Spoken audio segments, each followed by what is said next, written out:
रेखा देवी के ही वोट दीहा, अपन पूरा सपोर्ट दीहा। रेखा देवी के वोट दीहा, अपन पूरा सपोर्ट दीहा। बड़े असरा लगा के छोड़ी पर मोहर मरिया मूड बना के रेखा देवी के वोट दीहा, अपन पूरा सपोर्ट दीहा। रेखा देवी के ही वोट दीहा, अपन पूरा सपोर्ट दीहा।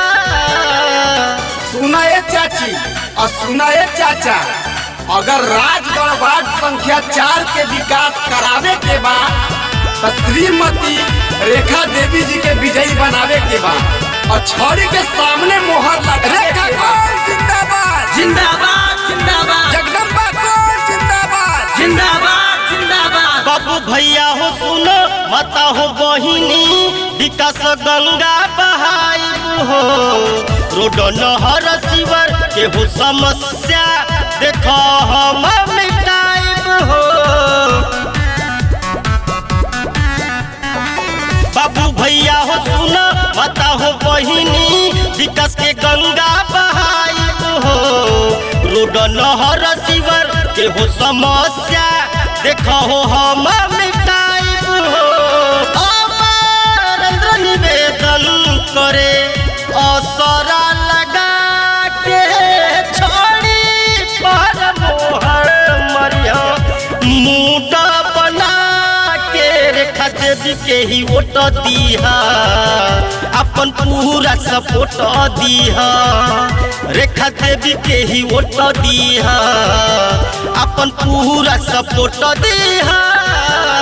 सुनाए दादी और सुनाए दादा, अब की बार राउर पूरा परिवार के ओर छड़ी पे ही लागे के चाहिए और भारी वोट तो रेखा देवी के विजयी बनावे के बाद। काहे से राउरे घर के बिटिया पतो। रेखा कौन जिंदाबाद जिंदाबाद जिंदाबाद, जगदम्बा कौन जिंदाबाद जिंदाबाद जिंदाबाद। जवन भी आई क्षेत्र में योजना, गाँव में सब उलियाई बहो।